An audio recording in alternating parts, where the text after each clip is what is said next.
Salut les amis, c'est Nico Kenzie Bakté, bienvenue à cette nouvelle petite vidéo IMO du week-end. Alors aujourd'hui j'ai envie de vous dire, l'État peut vous financer 63 000 € sur l'un de vos achats immobiliers.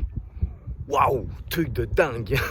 Non, je fais une petite vidéo là-dessus parce que ça m'a fait rire là. Bon, forcément, retour au pays, on se réintéresse à un élément fondamental quand on est un investisseur immobilier, la partie de la défiscalisation. Voilà, c'est essentiel de s'intéresser, de savoir ce qui est possible ou non de faire, les lois actuelles, les lois de défiscalisation actuelles. Donc on regarde et du coup je me suis fait spammer. Voilà, forcément c'est comme ça les ordinateurs.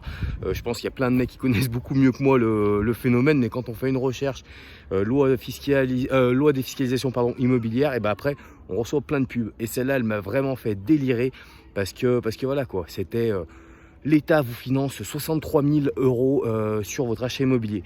Donc j'ai envie de te dire, écoute, si tu crois que la marmotte elle met le chocolat par contre dans le papier d'alu, écoute cette phrase et voilà, tu peux faire ton achat immobilier en toute confiance. Non, je déconne, ça c'est vraiment du pur marketing et très clairement ceux qui font ça, c'est des gros marketeurs de l'immobilier, c'est des vendeurs de lois fiscales et bien souvent, même tout le temps, quand c'est amené comme ça, c'est sûr et certain que ces 63 000 €, ils ont été ajoutés dans le prix global de l'appartement. Voilà, parce que rien que ce qu'ils mettent en pub sur internet pour que ça soit spammé comme ça quand vous faites une recherche, voilà, donc ça c'est purement de l'escroquerie. Alors que si vous me connaissez, si vous me suivez depuis assez longtemps, et je sais que vous êtes un paquet qui avait cette problématique de la fiscalité, parce qu'on est en France, parce que vous êtes peut-être déjà entrepreneur ou profession libérale, ou même simplement vous avez de gros salaires, donc vous êtes imposé. Voilà, oui, très clairement, les lois fiscales, c'est hyper intéressant. Et j'ai même envie de vous dire, c'est une obligation à un moment donné. Quand on se dit, je veux devenir un investisseur immobilier, je veux constituer du patrimoine, il va falloir réfléchir à cette partie-là essentielle qu'est la fiscalité. Et voilà, l'immobilier peut nous permettre d'effacer des impôts. Par contre, encore une fois, c'est pas sur des achats comme ça, c'est pas sur des achats que vous allez faire via des vendeurs de rêves qui vont vous attraper avec des phrases toutes faites comme celle-ci, voilà, qui m'a bien fait rire. L'État vous finance 63 000, c'était plutôt fun.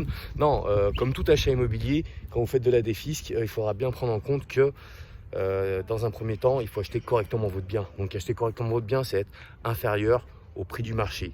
Et après, quand vous avez acheté comme ça, si derrière vous pouvez coupler une loi fiscale et qu'elle vous amène une rentabilité, là c'est top. Ça c'est du bon achat de loi fiscale. Donc voilà, c'était le petit truc du moment. Donc bon, ceux qui veulent aller plus loin sur le projet, vous le savez, en ce moment il reste quelques places disponibles pour mon séminaire du 4 avril prochain. Alors voilà, c'est pas du marketing, parce que ceux qui me connaissent savent que je suis pas un produit marketing, mais c'est une réalité. Voilà, il reste plus beaucoup de place. Alors en VIP, je peux vous le dire, je crois que ça doit être 3 places qui doivent rester, parce que VIP, c'est beaucoup de gens qui sont venus l'année dernière et qui savent ce que c'est, donc voilà. Mais il reste encore un peu plus de place sur la partie normale, mais qui est déjà une très belle journée où on abordera ce sujet-là de la fiscalité, voilà, en mode face to face, la vraie vie. Donc n'hésitez pas, si vous regardez les vidéos sur Facebook ou sur YouTube, vous cliquez sur le lien et vous aurez toutes les infos pour mon séminaire SMB Live du 4 avril prochain à Lyon. Et en attendant, je vous dis à la semaine prochaine. Salut les amis.